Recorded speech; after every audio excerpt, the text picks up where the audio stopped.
Su jefe se rió en mi cara en el muelle. Mi esposa apenas me dio un beso de despedida. Yo solo sonreí. Lo que ninguno de ellos sabía era que el hombre tranquilo con las llaves del coche ya había estado moviendo piezas que ellos no podían ver.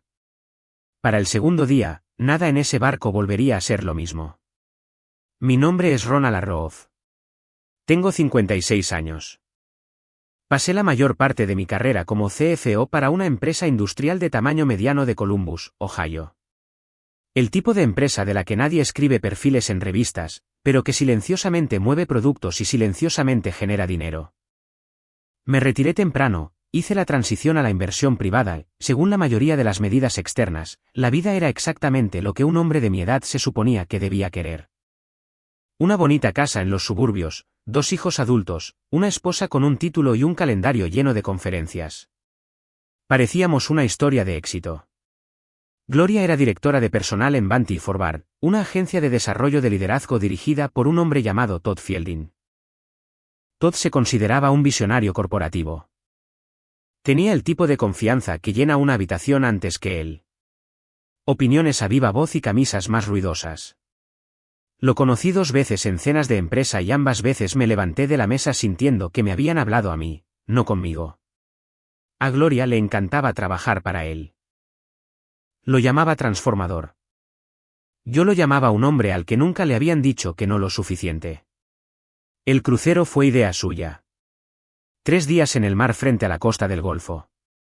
Lo que Todd describió en el boletín de la empresa como un viaje de inmersión cultural. Sin prensa, sin accionistas, sin supervisión, solo ejecutivos clave, personal seleccionado y sus acompañantes. Gloria lo mencionó de pasada una noche durante la cena con el mismo tono que usaba para la tintorería y las citas con el dentista. Todd está haciendo este retiro de liderazgo en un barco charter en abril, dijo, sin levantar la vista de su teléfono. Tendré que estar allí. Pregunté quién estaba invitado. Ella enumeró 4 nombres. Reconocidos. El vicepresidente de Asociaciones Estratégicas era uno de ellos. Ryan Coulter, 47, pulcro, el tipo de hombre que siempre parecía haber venido de algún lugar importante. Lo había visto en 2 eventos de la empresa. Ambas veces se paró demasiado cerca de Gloria cuando hablaban. No dije nada entonces. Lo archivé. La mañana de la partida, llevé a Gloria y a 2 colegas al puerto deportivo de Tampa. El cielo estaba despejado y el agua parecía plata martillada. Era el tipo de mañana que te hace sentir que todo está bien. Todd Fielding ya estaba en la pasarela cuando llegamos. Camisa hawaiana, bebida en mano a las 9:40 de la mañana, gafas de sol subidas a la frente como un hombre que había declarado la victoria sobre la semana laboral antes de que empezara. Ryan Coulter estaba justo detrás de él, riéndose de algo en su teléfono. Todd me vio ayudando a Gloria con su bolso y se acercó con esa sonrisa particular. Esa que dice, estoy siendo amable, pero ambos sabemos que no lo soy. Ronald, dijo, extendiendo una mano. Gracias por la entrega. Las 2 mujeres detrás de Gloria se rieron. Gloria se ajustó las gafas de sol y no dijo nada. No intenten detenernos, añadió Todd más fuerte ahora, extendiendo los brazos hacia el barco como si lo presentara como prueba de algo. 3 días, sin hojas de cálculo, sin maridos. Se rió de su propio chiste.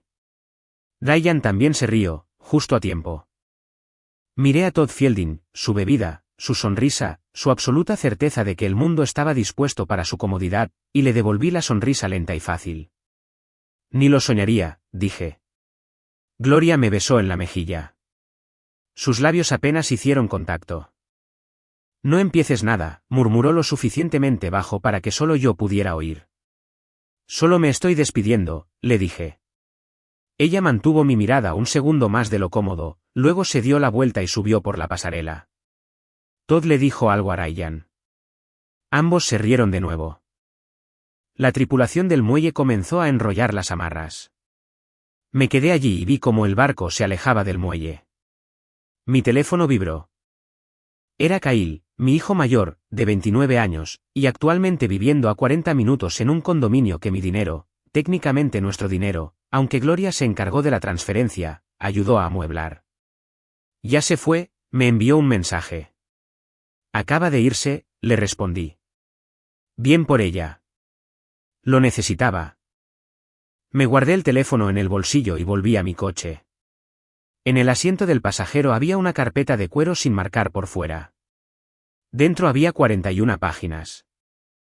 Una revisión preliminar de cumplimiento iniciada por la sucursal de Ginebra de Ashford Capital Partners, una firma en la que yo tenía una participación mayoritaria a través de una estructura de fideicomiso en capas por la que Gloria nunca había preguntado. Banty y Forward había estado bajo revisión silenciosa durante 11 meses. Solo el presupuesto del crucero, cotejado con la nómina, las listas de pasajeros y los registros de reembolso, había levantado 14 banderas separadas. Puse en marcha el motor y salí del aparcamiento del puerto deportivo. Todd Fielding pensó que estaba navegando en aguas abiertas. No tenía idea de que el suelo ya había sido retirado de debajo de él. No me jubilé porque estuviera cansado. Me jubilé porque estaba listo para un tipo diferente de trabajo. El tipo en el que nadie te programa los martes y nadie necesita que presentes proyecciones trimestrales a una sala llena de gente que ya ha tomado sus decisiones.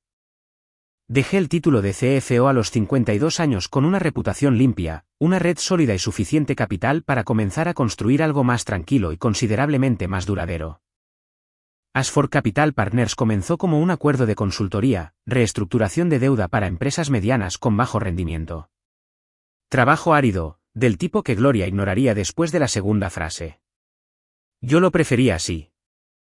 Durante 4 años, convertí una parte de mi compensación en posiciones de capital, construí una estructura de fideicomiso en capas a través de 2 entidades nacionales y una registrada en el extranjero, y gradualmente me convertí en el tipo de inversor que no aparece en los comunicados de prensa. Las empresas que toqué o se estabilizaron o fueron absorbidas. De cualquier manera, alguien se fue y alguien más entró. Banty y Forward entró en el radar hace 11 meses a través de un escaneo de cartera de rutina. Uno de nuestros analistas subsidiarios lo marcó como candidato para adquisición. Una consultora de cultura que perdía efectivo a través de programas de vanidad, retiros de liderazgo y una división de contenido que producía podcast que nadie escuchaba. En papel, parecía una deducción fiscal con un logo. En la práctica, era la empresa que firmaba los cheques de Gloria. No me recusé de nada. No revelé nada y esperé. La adquisición se cerró silenciosamente 6 semanas antes del crucero. Nuestra estructura de holding ahora controlaba el 53% de las acciones con derecho a voto de Banty y Forward. La junta había sido reestructurada a través de una cláusula procesal que redacté personalmente, una disposición que permitía la transferencia de autoridad unilateral en casos de mala conducta financiera documentada. Lo llamé por su nombre, una válvula de presión. Lo dije y esperé. Lo que no esperaba encontrar, aunque debería haberlo hecho, era el nombre de Gloria en la pista de auditoría. Nuestro equipo legal en Ginebra había estado haciendo una referencia cruzada durante 3 semanas. Listas de invitados contra la nómina, registros de gastos contra registros internos de recursos humanos, entradas de reembolso contra listas de contratistas autorizados. Era el tipo de trabajo que lleva tiempo y no genera nada dramático hasta que, de repente, lo genera todo a la vez. El informe preliminar llegó a mi bandeja de entrada un miércoles por la mañana. Lo leí en mi escritorio con café sin urgencia particular. La forma en que lees un informe que ya sospechabas que diría exactamente lo que decía. Las iniciales de Gloria aparecieron en 2 entradas separadas. Una la listaba como consultora bajo algo llamado Taller de Optimización Emocional, una partida de $4.000 cargada al presupuesto discrecional de bienestar de la empresa. La otra la vinculaba a la reserva de la suite VIP, cotejada con la credencial de invitado emitida bajo una credencial no verificada. Esa credencial había sido escaneada en 3 áreas de acceso restringido del barco. Los sellos de tiempo del escaneo fueron registrados. Su foto estaba adjunta. Dejé mi café y volví a leer la página. Luego abrí un segundo archivo, uno que mi abogado había reunido discretamente durante las últimas semanas a través de canales de descubrimiento estándar.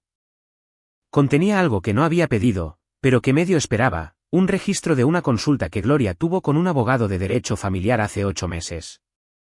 Una única reunión, 90 minutos, detallada y registrada. El abogado se especializaba en procedimientos de divorcio de alto patrimonio. Hace 8 meses, 4 meses antes de que se anunciara el crucero. Me recosté en mi silla y miré al techo por un largo momento. No había tropezado con esto. Había estado planeando una salida mientras yo todavía la llevaba a cenas de oficina y rellenaba la cafetera todas las mañanas como un hombre que no tenía idea de que la casa ya estaba en venta. Mi teléfono vibró en el escritorio. Hola, papá. ¿Haces algo este fin de semana? Colin viene. Pensé que podríamos cenar todos juntos. Le escribí. Suena bien. Sábado funciona. Kyle y Colin, 29 y 25. Diferentes en casi todo lo que importaba. Kyle se movía por el mundo esperando que se acomodara a él. Y Colin se movía por él como si todavía estuviera descubriendo dónde estaban los límites. Los quería a ambos como un padre lo hace, es decir, sin condiciones, pero no sin claridad. Kyle llamaba a su madre cada pocos días. Llamadas largas, risas fáciles. Él y Gloria tenían esa particular cercanía que se forma entre un primogénito y una madre que hace que ese hijo se sienta elegido. No lo resentí, pero había notado durante los últimos 2 años que el alquiler del condominio de Kyle había sido discretamente complementado con transferencias de nuestra cuenta conjunta. Transferencias que había visto en los extractos y sobre las que no había dicho nada, por $1.500 al mes. Mes tras mes. Hice los cálculos ahora, sentado en mi escritorio con el informe de auditoría abierto frente a mí. 30 meses, $135.000, más o menos. Gloria no lo había mencionado ni una sola vez. Cerré el portátil, cogí mi café y me acerqué a la ventana. El jardín estaba en calma, la luz de la mañana plana y uniforme. En algún lugar del Golfo, un barco navegaba con mi esposa a bordo, y un CEO que se creía intocable, y un VP que se acercaba demasiado a cosas que no le pertenecían. Pensé en la cláusula de la Junta sentada dentro de los estatutos modificados de Banty y Forbar como una pregunta cargada que nadie había pensado en hacer todavía. Luego volví a mi escritorio y envié 2 correos electrónicos. El primero a Walter Crane. El segundo a Ginebra. He trabajado con números el tiempo suficiente para saber que los documentos más peligrosos no son los que están llenos de errores obvios. Esos se detectan. Los peligrosos son los que parecen casi correctos. Esos en los que alguien movió dinero con cuidado, cambió un nombre aquí, ajustó una fecha allá, y confió en que nadie tendría la paciencia para seguir el hilo hasta el final. El equipo de Ginebra tuvo la paciencia. El informe completo de cumplimiento llegó a las 11:43 de la segunda noche del crucero. 37 páginas con pestañas e índice, con un resumen ejecutivo de 12 páginas que leí primero y 2 veces. El nombre del auditor principal era Philip Akefer, un hombre compacto y metódico que había pasado 20 años en supervisión financiera internacional antes de que lo incorporara al equipo de Ashford. Philip no dramatizaba. Él declaraba, por eso confiaba en él. El informe lo exponía en secuencia. El presupuesto del crucero de Banty y Forbar había sido codificado bajo 4 cuentas departamentales separadas para evitar activar el umbral de revisión interna que se aplicaba a los gastos de una sola línea superiores a $25.000. Dividido en 4, cada entrada parecía rutinaria. Juntas, representaban $118.000 en gastos corporativos no autorizados, sin aprobación de la Junta, sin contratos con proveedores externos, sin un propósito comercial legítimo que se alineara con los objetivos trimestrales declarados de la empresa. La lista de invitados había sido alterada. El equipo de Philip había recuperado la versión original de un servidor de respaldo. 11 nombres aparecieron en la lista modificada que no habían estado en la original, incluido Ryan Coulter, cuya presencia había sido reclasificada de invitado personal a consultor contratado después de que se cerró la reserva. Y Gloria, su entrada la listaba como asesora de bienestar organizacional, un título que no tenía y un contrato que no existía. A las 11:58, le reenvié el informe a Walter Crane con una sola línea, la sección G está activa. A tu discreción. Walter ya estaba en el aire. Lo conocía de un nombramiento de junta 3 años antes. Un hombre de unos 60 años que usaba relojes caros y decía muy poco en entornos públicos. No tenía un perfil en redes sociales. Su asistente filtraba cada llamada. Tenía la particular quietud de alguien que había visto suficiente teatro corporativo como para encontrarlo genuinamente aburrido. Cuando lo llamé 2 días antes del crucero y le expliqué la situación en su totalidad, escuchó sin interrumpir y luego dijo, dime cuándo y dónde. Esa fue toda la conversación. A las 2:16 de la mañana, la Junta de Ashford se reunió digitalmente. 7 miembros, 2 en pijama, 1 en un evento familiar en Phoenix, 1 conectándose desde un coche. Nadie se quejó. Los números tenían la capacidad de hacer que la ubicación fuera irrelevante. La votación sobre la sección G, la cláusula que permitía la transferencia de autoridad de emergencia en casos documentados de mala conducta financiera ejecutiva, fue aprobada por unanimidad a las 2:49. Walter Crane fue formalmente instalado como presidente interino. Su transporte había sido organizado a través de una firma de logística privada. Un helicóptero negro, sin marcas, preparado para aterrizar en la cubierta de un barco en un aeródromo secundario a las afueras de Tampa. Me quedé en mi escritorio hasta las 3 de la mañana leyendo el informe de Philip por tercera vez, sin marcar nada porque no había nada que marcar. Era un trabajo limpio. Decía lo que tenía que decir. Luego me fui a la cama. Dormí bien. La llamada llegó a las 6:47 de la tarde del segundo día. Estaba en la cocina calentando sobras cuando mi teléfono se iluminó con el nombre de Gloria. Ella nunca llamaba durante estas cosas. Mensajes, tal vez una foto de un atardecer con un pie de foto sobre gratitud, pero una llamada de voz, eso era diferente. Dejé que sonara 3 veces. Luego contesté. Hola. Su voz llegó con un tono desenfadado, tirando a casual, de la forma en que la gente se pone cuando intenta no sonar como si lo estuviera intentando. Solo llamaba para ver cómo estabas. ¿Todo bien por ahí? Mantengo mi voz tranquila. La forma en que mantienes las manos relajadas cuando sostienes algo frágil. ¿Bien? Sí, ha sido. Ha sido mucho. Una pausa. Hicimos una sesión grupal en la cubierta superior esta tarde. Ejercicios de confianza. Todd lloró, lo cual no me esperaba. Suena productivo, dije. Otra pausa. Más larga. Podía oír el viento de fondo y el bajo zumbido de los motores del barco en algún lugar debajo. Ronald. Su voz bajó. No dramáticamente, solo lo suficiente. La cualidad desenfadada había desaparecido. Algo pasó hoy. Dejé el tenedor. ¿Qué clase de algo? Un helicóptero aterrizó en la cubierta. Estaba hablando con cuidado ahora. Cada palabra colocada. Sin marcas. Nadie sabía que venía. El capitán intentó llamarlos por radio y no obtuvo respuesta. Se bajó un hombre. Traje oscuro, maletín, y caminó directamente al almuerzo de Todd. No pidió indicaciones. No mostró credenciales a nadie que pudiera hacer algo al respecto. Un respiro. Preguntó por Todd por su nombre. No dije nada. Ronald.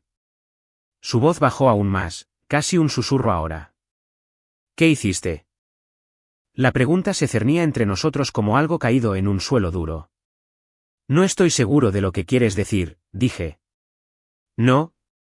La palabra única cayó plana y dura. No me hagas eso ahora mismo. Todd está encerrado en su camarote. Ryan no abre su puerta. La mitad del barco cree que es una especie de redada legal y la otra mitad está filmando todo. Estoy en una escalera en la cubierta 2. Y necesito que me digas qué está pasando. Dejé correr el silencio durante unos segundos, lo suficiente para que ella escuchara que no lo llenaría según su horario. ¿Recuerdas el trabajo de consultoría que hice hace unos años?, dije. La firma de reestructuración. Sí. Cautelosa ahora. Acabas de conocer al nuevo presidente interino. La línea se quedó tan silenciosa que pude oír el viento con claridad. Una puerta en algún lugar del barco. El mar debajo. ¿Todo? Eso no. Su voz se forzó. Era un puesto contratado. Dijiste que era temporal. Dijiste que ya no estabas involucrado. Dije que el contrato era temporal, respondí. El capital no. Ella exhaló. Fue el sonido de algo cediendo que yo había estado conteniendo durante mucho tiempo. No sabía que llegaría tan lejos, dijo. Más bajo ahora, y pude oír algo en ello que no era exactamente una defensa. Más bien, la primera cosa honesta que había dicho en meses. Sí, lo sabías, respondí. Simplemente no pensaste que yo sería quien lo impulsaría. Silencio. ¿Qué pasa cuando atracamos?, preguntó finalmente. Eso depende, dije. De lo que estés dispuesta a decir cuando lo hagas. Ella no respondió. Pude oír su respiración superficial, controlada, la forma en que respiraba cuando se esforzaba mucho por no mostrar nada en su rostro. Mañana por la mañana, dijo por fin. Al menos dime qué esperar. Ponte algo cómodo, le dije. Será un día largo. Terminé la llamada, dejé el teléfono boca abajo sobre la encimera. Las sobras se habían enfriado. Puse el plato en el refrigerador y me quedé un momento en la ventana de la cocina, mirando el jardín. Finalmente hizo la pregunta correcta, con unos 4 años de retraso. El congelamiento llegó un jueves por la mañana. No hice un espectáculo de ello. Llamé a mi abogado, le di 2 instrucciones y dejé que el papeleo hiciera el resto. La cuenta corriente conjunta, la que Gloria usaba para los gastos del hogar, las compras personales, y como ahora sabía, las transferencias mensuales a Kyle, fue congelada en espera de procedimientos formales de separación. La cuenta de inversión conjunta siguió 1 hora más tarde. Dejé activa su tarjeta de crédito personal. No intentaba dejarla varada. Estaba estableciendo un límite que debería haberse establecido hace mucho tiempo. Para el mediodía, Kyle estaba llamando. Lo dejé ir al buzón de voz. Dejó 1. 2 minutos y 40 segundos de indignación controlada, del tipo que proviene de un hombre que nunca ha tenido que pensar detenidamente de dónde viene el dinero. Dijo que estaba siendo vengativo. Dijo que Gloria no tenía nada que ver con la tontería corporativa en la que yo estaba metido. Dijo que si iba a castigarla, al menos debería ser lo suficientemente hombre como para hacerlo cara a cara en lugar de cortar las cuentas mientras ella estaba en un barco. Lo escuché una vez, luego dejé el teléfono. Colin llamó esa noche. Su enfoque fue diferente, más tranquilo, más cuidadoso. Preguntó si yo estaba bien primero, luego preguntó qué estaba pasando. Le dije que había algunas irregularidades financieras con las que estaba lidiando y que le explicaría más cuando pudiera. No insistió. Solo dijo, si necesitas algo, llámame. 4 palabras que significaron más que todo el buzón de voz de Kyle. 2 días después, Kyle publicó algo. Lo vi porque Colin me lo reenvió sin comentarios. Una publicación de Facebook, con un formato largo como un discurso, el tipo de cosas que uno redacta en su cabeza por un tiempo antes de escribirlas. Kyle me llamó narcisista controlador. Dijo que había pasado años usando el apalancamiento financiero para manejar a las personas que lo rodeaban y que esto era solo la última iteración de un patrón que había presenciado toda su vida. Dijo que su madre era una profesional consumada que había dado todo a nuestra familia y que yo estaba tratando de destruirla porque mi ego no podía manejar su éxito. La publicación terminaba con algo sobre cómo los hombres de verdad apoyan a sus parejas en lugar de socavarlas. Tenía 412 me gusta cuando la vi. Varias personas que no conocía habían dejado comentarios llamándome nombres que no repetiré. Una persona escribió, tu padre suena como un verdadero cabrón. Kyle había respondido con un emoji de pulgar hacia arriba. Leí la publicación 2 veces.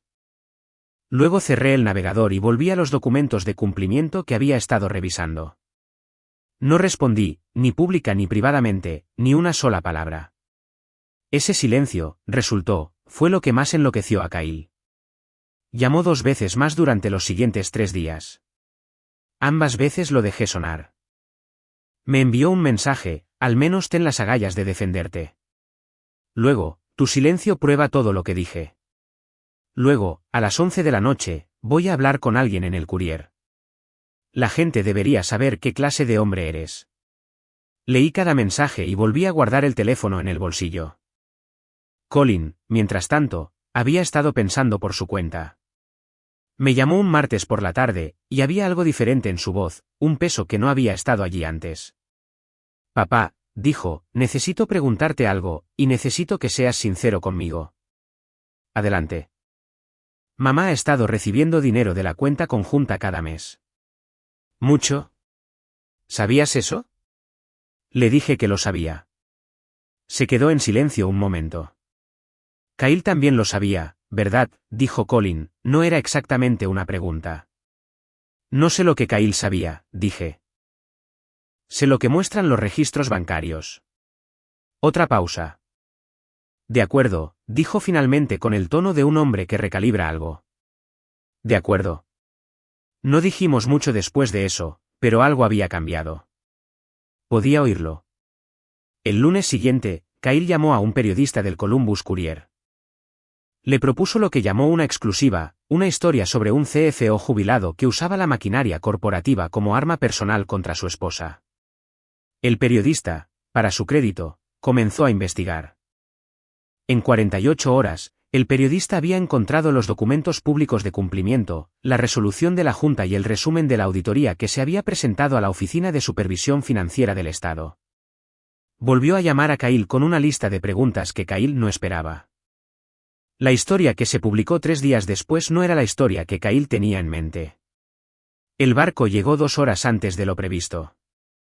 No hubo ningún anuncio, ninguna voz alegre por el intercomunicador agradeciendo a los pasajeros por un fin de semana de crecimiento transformador. Solo el bajo gemido de los motores cambiando a marcha atrás y el golpe del casco asentándose contra el muelle como un hombre sentándose después de una larga discusión. Yo no estaba en el muelle. No necesitaba estarlo. El equipo de Walter Crane había coordinado con la autoridad portuaria la noche anterior. 3 auditores independientes estaban en el muelle antes de que la pasarela bajara. Cada uno llevaba una tableta y un cordón que los identificaba como representantes de los servicios de cumplimiento de Ashford. 2 abogados estaban detrás de ellos. Un solo fotógrafo del servicio de noticias financieras que había sido avisado anónimamente. No por mí, sino por alguien del equipo de Philip Akefer que entendía que la luz del sol era su propia forma de aplicación. Se posicionó cerca de la entrada de la terminal. La filtración había ido más allá del fotógrafo, como suelen hacer las filtraciones. Capturas de pantalla del manifiesto modificado, las entradas de gastos señaladas y una parte redactada de la resolución de la Junta habían circulado por 3 foros financieros durante la noche. Para cuando el barco atracó, el hashtag ya había seguido su curso y había sido reemplazado por cobertura de noticias reales. Un medio de comunicación empresarial regional había publicado un artículo titulado Director de Banty Forward destituido a mitad de crucero en sorpresiva acción de la Junta. El nombre de Todd Fielding estaba en el titular. El nombre de Ryan Coulter estaba en el 4º párrafo. El nombre de Gloria estaba en el 7º. Me enteré de lo que pasó en el muelle por 2 fuentes. El abogado que estaba presente y Colin, quien había conducido hasta Tampa por iniciativa propia sin decírmelo a mí ni a su hermano. Según ambos relatos, Gloria bajó del barco con gafas de sol grandes y una sudadera gris que no le pertenecía. Se movía rápidamente, con la cabeza gacha, un pequeño bolso en la mano.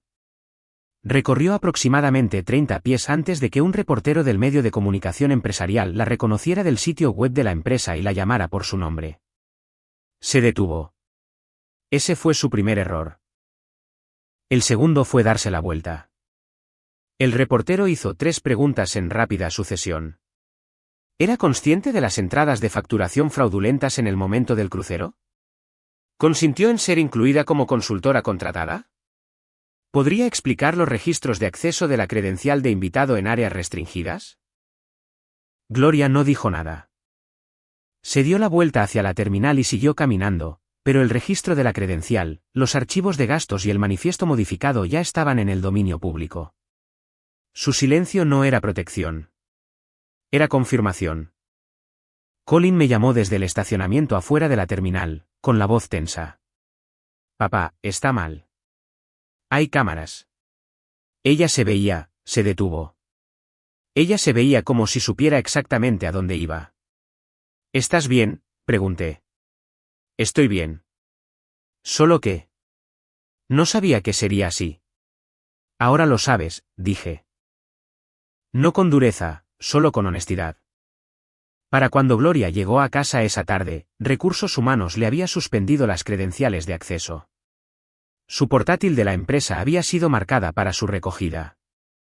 Una carta formal del equipo legal de Ashford ya estaba en tránsito, solicitando que conservara todas las comunicaciones relacionadas con la planificación del crucero y se abstuviera de contactar a cualquier empleado actual de Vanity Forbar pendiente de la investigación.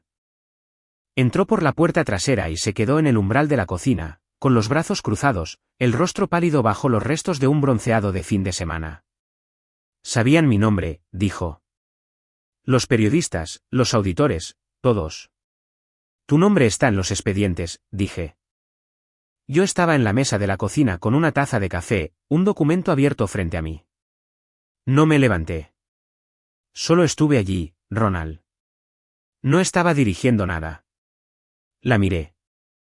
Fuiste listada como consultora en un contrato que no existe en un crucero financiado con dinero de la empresa malversado usando credenciales que fueron falsificadas después de que se cerró la reserva. Estar presente es el requisito mínimo de culpabilidad. Superaste ese umbral cómodamente. Su mandíbula se tensó. ¿Podrías arreglar esto? No, dije. No podría y no lo haré. Ella me miró fijamente por un largo momento. La vi considerar las opciones, ira, lágrimas, negociación, y quedarse sin nada en las tres. ¿Qué se supone que debo hacer?, preguntó finalmente. Consigue un abogado, dije. No el de la empresa, el tuyo, y responde a las preguntas del auditor, honestamente, porque los documentos que ya tienen son más detallados que cualquier cosa que puedas inventar. Salió de la cocina sin decir otra palabra. La oí subir las escaleras. Terminé mi café, cerré el documento y le envié un mensaje a Colin. ¿Cómo estás? Él respondió en 3 minutos. Bien. Pensando mucho. Eso es lo correcto, le escribí. Él respondió con una sola palabra, sí. La carta llegó un martes. Sobre estándar. Sin marcas especiales. Gloria la recogió del correo ella misma. Yo estaba en el estudio cuando la oí entrar del camino de entrada. Oí el crujido de los sobres. Oí el silencio particular que sigue cuando alguien lee algo para lo que no estaba preparado. Apareció en la puerta 2 minutos después, sosteniendo la carta con ambas manos, la forma en que la gente sostiene cosas que temen dejar caer. Era del equipo legal de Ashford, formal, mesurada, de 4 párrafos. Le informaba que, como persona nombrada en la revisión de cumplimiento de Vanity Forbar, se le exigía conservar todas las comunicaciones relacionadas con la planificación del crucero. Abstenerse de contactar a los empleados actuales de la empresa y estar disponible para una entrevista formal con el comité de auditoría dentro de los 14 días hábiles.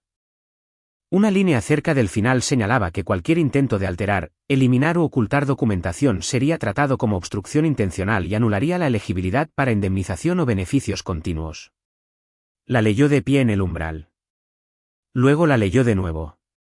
Esto es real, dijo. No era una pregunta. Sí, dije.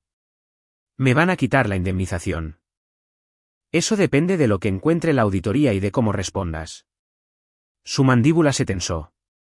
Necesito que llames a alguien. Tienes contactos en Ashford.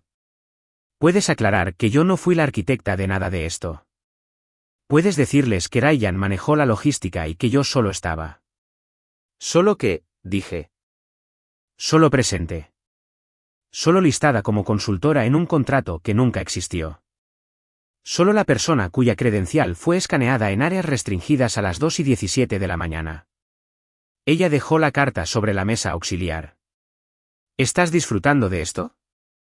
No lo estoy, dije, y lo decía en serio. No había nada agradable en ver un matrimonio de 23 años disolverse un martes por la tarde en una habitación donde una vez habíamos compartido una botella de vino y discutido sobre qué sofá comprar. Te estoy diciendo la verdad, que es más de lo que tú has hecho por mí en mucho tiempo. ¿Eso hizo efecto? Lo vi hacer efecto, vi el ligero sobresalto, la rápida desviación de sus ojos hacia la ventana. Quiero arreglar esto, dijo más bajo ahora.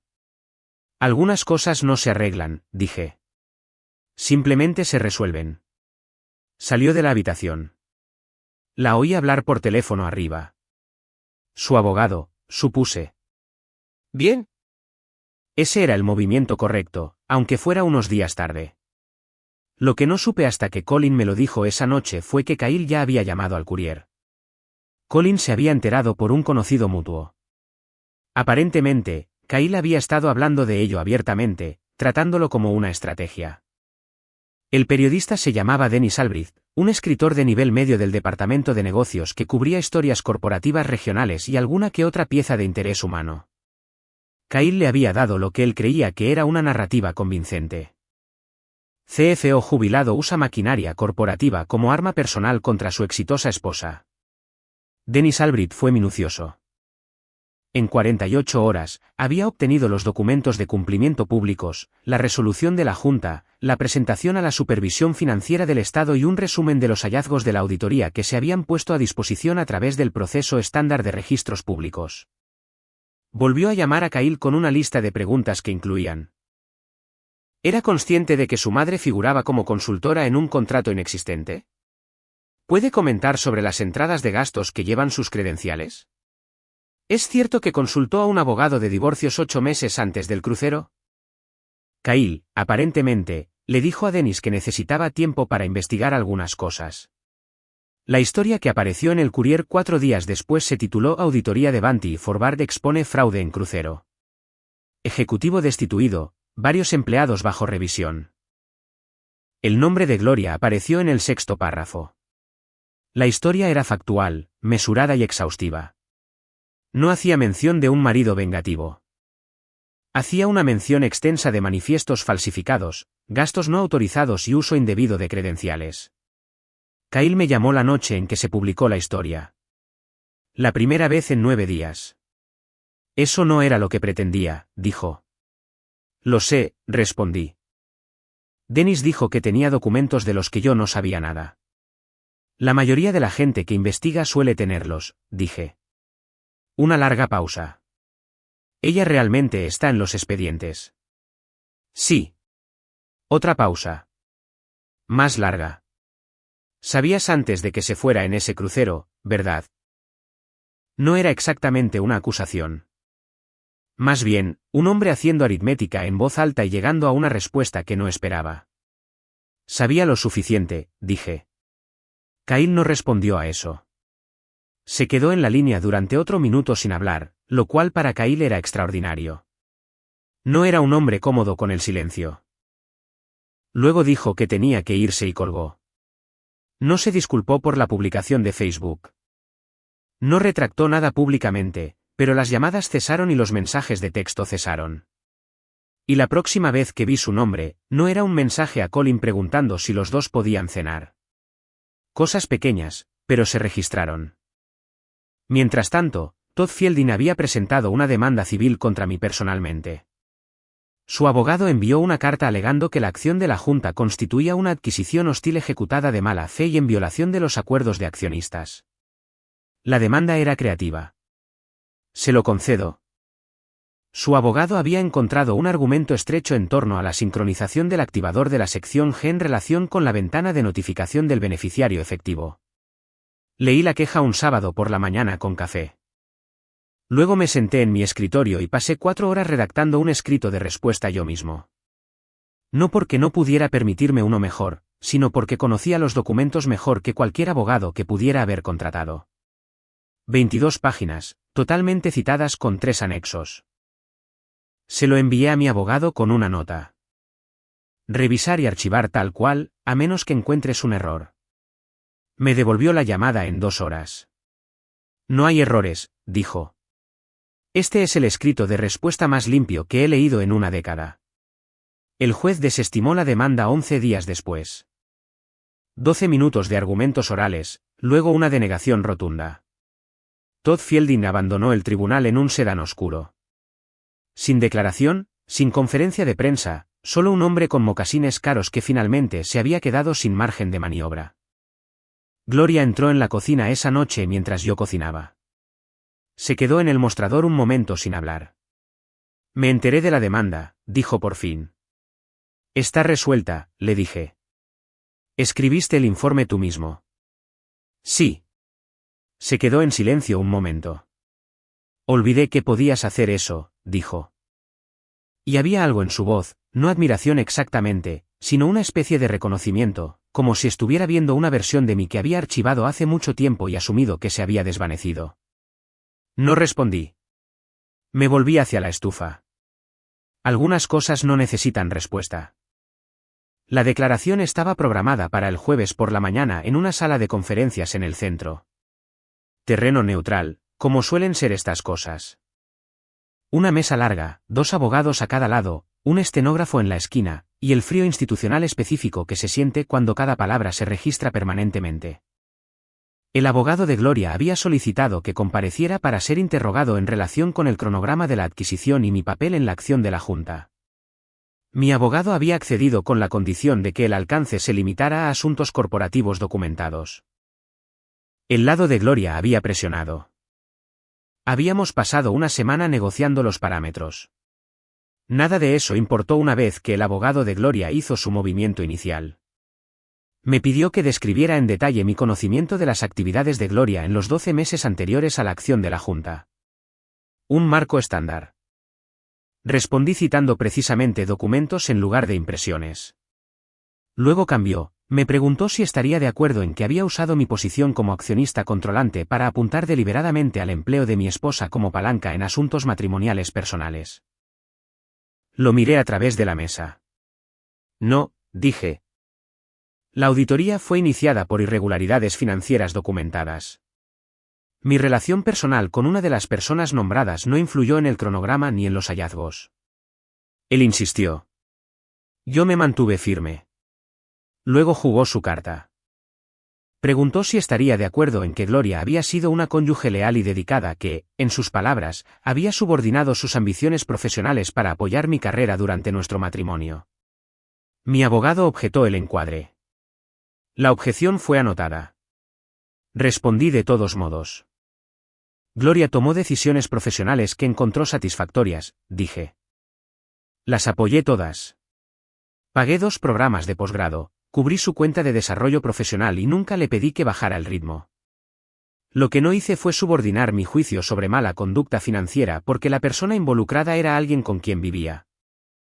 El abogado de Gloria cambió de dirección.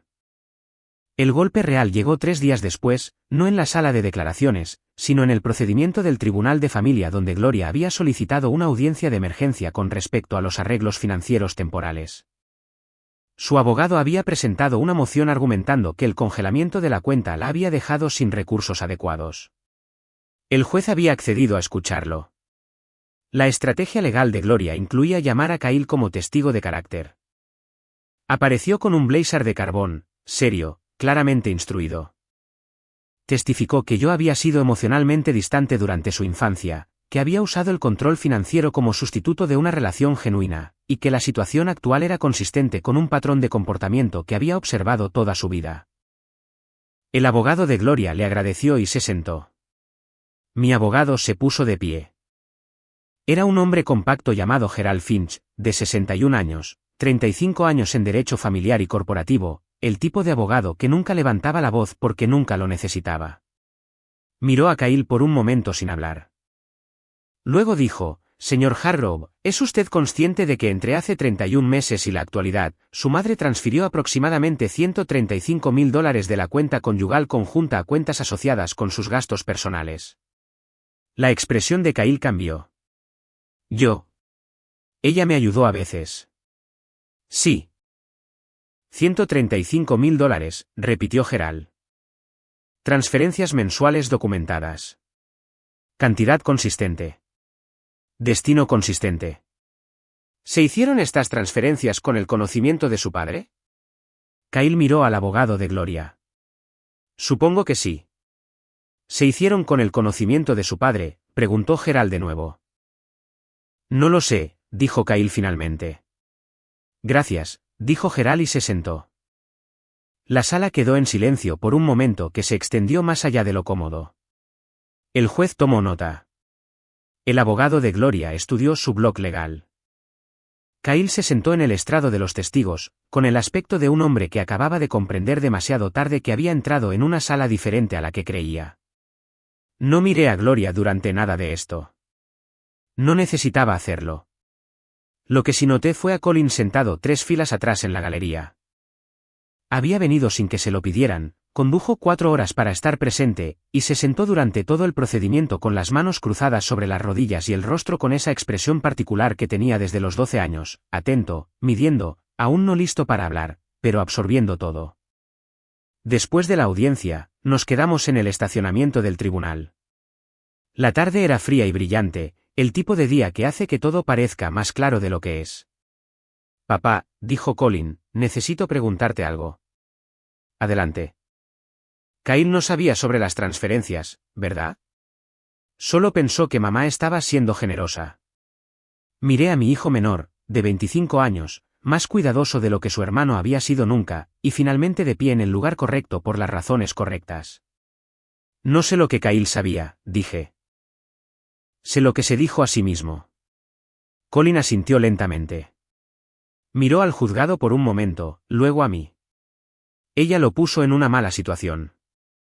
Puso a mucha gente en malas situaciones, dije. Algunos lo sabían, otros no. Nos quedamos allí otro minuto sin hablar. El viento se movió por el estacionamiento, esparciendo algunas hojas muertas por el asfalto. Luego Colin dijo, me alegro de haber venido. Le puse una mano en el hombro brevemente. Yo también, dije.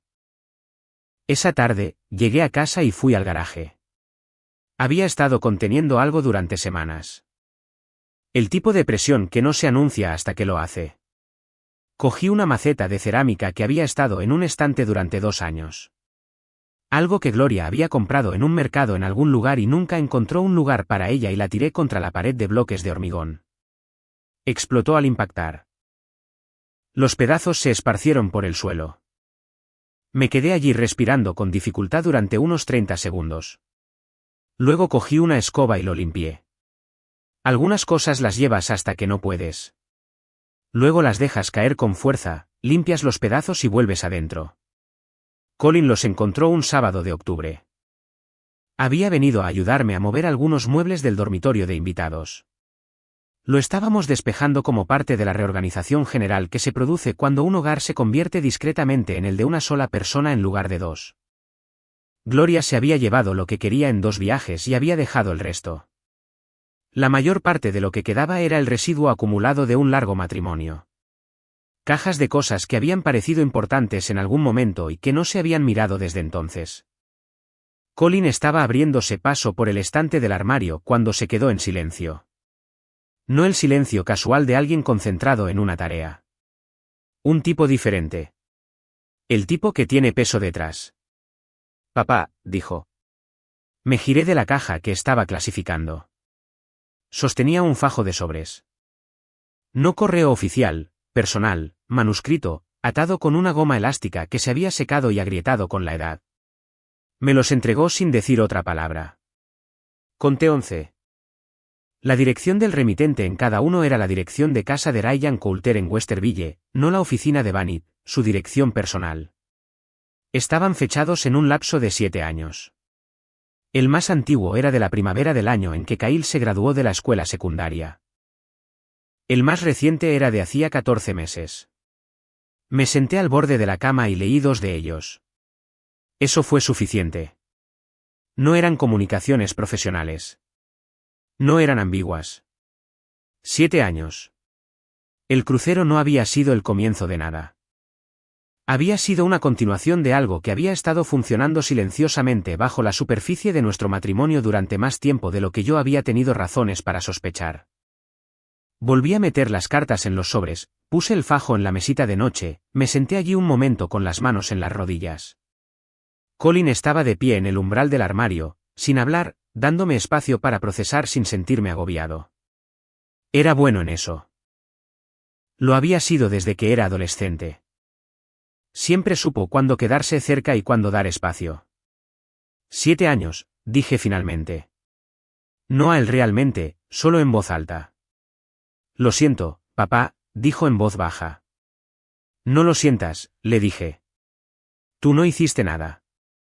Cogí el fajo y lo llevé a mi estudio, donde fotografié cada carta y se las envié a Gerald Finch con una breve nota. Los originales fueron a la caja fuerte de documentos. No iban a cambiar el resultado de nada que ya estuviera en marcha. Los procedimientos de divorcio ya habían pasado el punto en que esto cambiaría significativamente la situación financiera, pero eran documentación, y yo había aprendido a lo largo de una larga carrera que la documentación siempre importaba, tarde o temprano. Esa noche, conduje hasta un restaurante a 12 millas de la casa y me senté en un rincón con café y huevos que no me apetecían especialmente. Mi teléfono mostraba una llamada perdida de Kyle, la tercera de esa semana. Le devolví la llamada. Contestó al segundo timbrazo. He estado tratando de localizarte, dijo. Lo sé. Te estoy devolviendo la llamada ahora. Una pausa. Me enteré de la audiencia, de lo que salió con las transferencias. Su voz había perdido el tono combativo que había tenido durante semanas. Lo que quedaba sonaba a un hombre procesando algo incómodo. No sabía que estaba sacando de una cuenta conjunta. Lo sé, dije. Ella solo. Me enviaba dinero y decía que me estaba ayudando. Asumí que era de ella. Se detuvo. No pregunté. No, dije. No lo hiciste. Silencio en la línea. Entonces dije algunas cosas públicamente que no fueron justas. Sí, dije. ¿Lo hiciste? No voy a quitar la publicación, dijo. Y pude oírlo prepararse para la resistencia. Pero quiero que sepas que ahora entiendo que no tenía toda la información. Consideré eso por un momento. No era una disculpa. Kyle no estaba hecho para las disculpas. Estaba hecho para concesiones parciales entregadas de una manera que preservara su autoimagen. Pero era algo. Era el llegando al borde de la responsabilidad por sí mismo, lo que, con Kyle, valía más que un discurso ensayado. Está bien, dije. Está bien. Sonó casi sorprendido. Podemos hablar más cuando estés listo, dije. No hay fecha límite para ello. Se quedó en silencio de nuevo. Luego Colin me contó lo que encontró hoy. ¿Las cartas? Sí. ¿Cuánto tiempo? 7 años, dije. Otro largo silencio. Lo siento, papá. Y esta vez sonó como si lo dijera en serio. No tácticamente, no como una forma de cerrar un tema, sino de la forma en que suena una persona cuando finalmente se ha puesto en el lugar correcto y ha mirado en la dirección correcta. Lo sé, dije. Hablamos durante otros 20 minutos. No sobre Gloria, no sobre los procedimientos legales, simplemente hablamos de la forma en que solíamos hacerlo cuando él era más joven y aún no había descubierto que podía usar las palabras como armas. No fue una reparación completa, pero fue una puerta que se abría. Lo acepté. Conduje a casa en la oscuridad y me fui a la cama sin revisar mi correo electrónico. Algunos días simplemente dejas que el día termine. La reunión trimestral de accionistas de Banty Forward, ahora operando bajo el liderazgo interino de Walter Crane, se llevó a cabo un jueves por la mañana en una sala de conferencias en el piso 14 de un edificio de oficinas en el centro de Columbus. No había asistido a las 2 sesiones de junta anteriores. A esta asistí en persona. La sala se llenó en silencio. Abogados, accionistas minoritarios, 2 periodistas a los que se les había concedido acceso por primera vez desde que la auditoría se hizo pública. Un puñado del personal directivo de la empresa que había sobrevivido a la reestructuración y estaba tratando de calibrar el ambiente de la nueva administración. Walter dirigió el segmento de apertura de manera eficiente. Estado de la auditoría, reestructuración operativa, proyecciones financieras revisadas, sin teatralidad, sin hashtags. Luego vino la votación de reestructuración. El punto del orden del día se denominó realineamiento del capital ejecutivo, una frase seca para lo que realmente era. La liquidación formal de opciones sobre acciones y compensaciones diferidas en poder de las 5 personas nombradas en los hallazgos de cumplimiento. Todd Fielding, Ryan Coulter, 3 ejecutivos de apoyo que habían facilitado varios elementos del esquema. Y Gloria, ella estaba en la sala, en la tercera fila, en el pasillo, junto a su abogado. Había sabido sobre el punto del orden del día durante 5 días. Su abogado había recibido una notificación y ella había presentado una objeción a través de los canales apropiados argumentando que su inclusión entre las personas nombradas era desproporcionada a su participación documentada. La objeción había sido revisada y denegada. Caminé al frente de la sala cuando Walter me hizo un gesto. No usé notas. Hace 11 meses, dije. Esta empresa estaba siendo dirigida por personas que creían que las reglas eran para beneficio de otras personas. Gastaron el dinero de la empresa como si fuera un presupuesto personal de entretenimiento. Falsificaron documentos. Reclasificaron a invitados como consultores para evitar el escrutinio. Y cuando les convenía. Usaron las credenciales de personas cercanas a ellos para poner distancia entre ellos y sus propias decisiones. Miré a la sala, no a Gloria, específicamente a la sala. Construí la estructura que detectó esto. No estoy aquí para llevarme el crédito por eso. Es simplemente cómo funciona una buena gobernanza corporativa cuando alguien se toma la molestia de implementarla. Lo que sí estoy aquí para hacer es confirmar el paso final.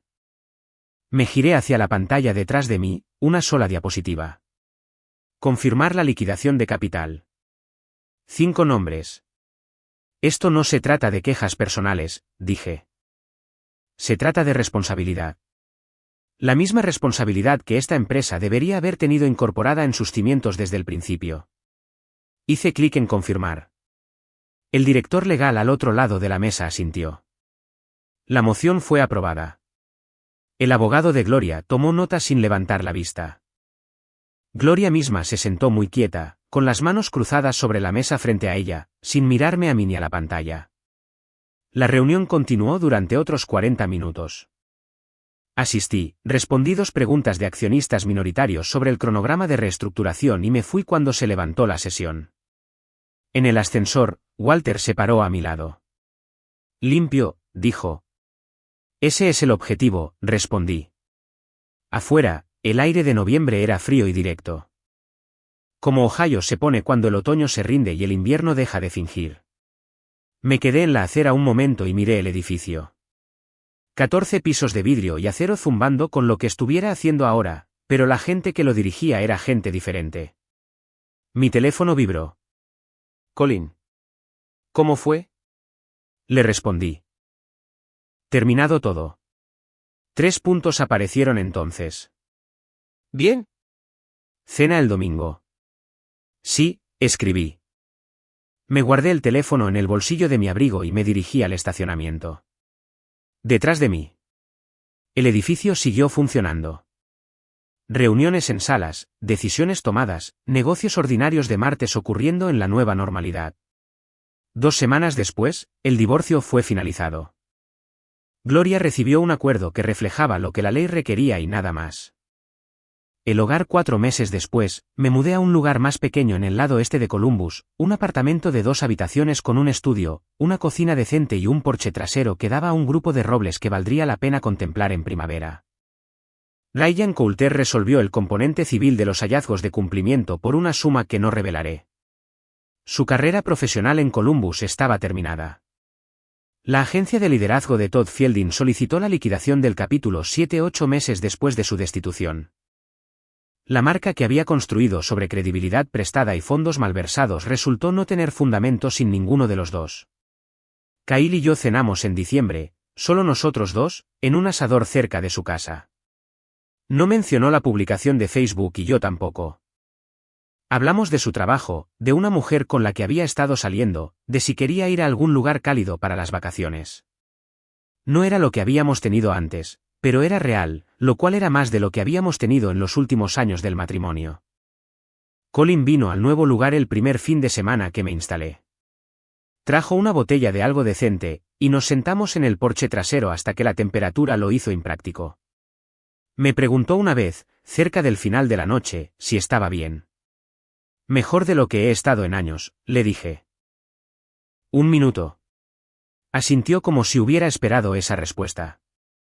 Luego sirvió el resto de la botella y vimos cómo los robles perdían la última de su luz.